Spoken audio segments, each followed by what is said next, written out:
Aujourd'hui, on va s'intéresser à quelque chose qu'on voit absolument partout, mais qu'on ne regarde en fait presque jamais, la peinture. Alors juste un instant, oublions la couleur.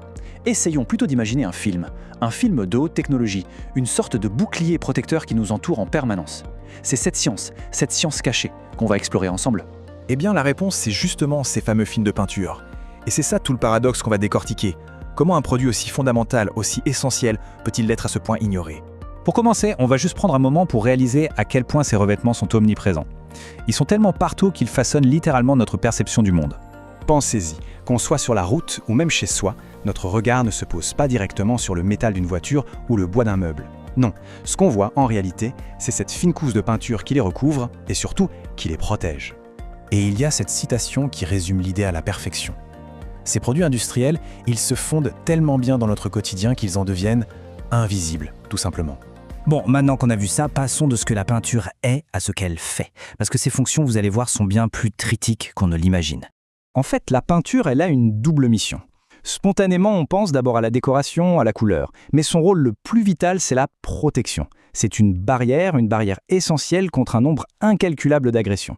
Et ce qu'on demande à cette fine couche, c'est juste extraordinaire. Elle doit non seulement embellir, mais aussi protéger une structure métallique pendant des dizaines d'années, ou encore empêcher les microbes de proliférer dans un hôpital, ou même résister aux produits chimiques sur un frigo. C'est énorme! Pour se faire une idée de l'échelle, l'épaisseur d'une couche de protection clé sur une voiture, c'est environ 20 micromètres. C'est moins de la moitié de l'épaisseur d'un cheveu. C'est minuscule et pourtant l'impact est immense et la durabilité, elle, est incroyable. Alors, la question, c'est comment est-on arrivé à un tel niveau de performance? Eh bien, l'évolution a été fulgurante, surtout ces 50 dernières années, et elle a été poussée par trois grandes forces, trois moteurs principaux.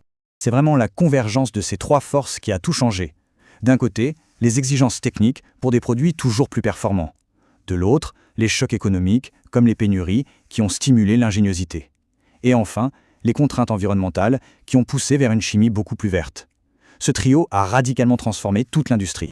Allez, voyons maintenant de manière très concrète comment cette innovation se matérialise avec deux exemples tirés de secteurs de pointe. S'il y a bien un secteur qui a poussé la technologie des peintures dans ses retranchements, c'est l'automobile. Là, les exigences sont tout simplement extrêmes.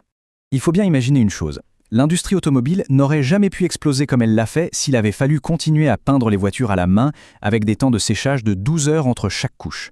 L'industrialisation a donc imposé ce passage à une automatisation de très haute précision. La peinture d'une voiture aujourd'hui, c'est un système incroyablement complexe. Non, ce n'est pas juste une couche, c'est une véritable synergie de plusieurs films superposés. Rien que l'après par Cataforese, qui fait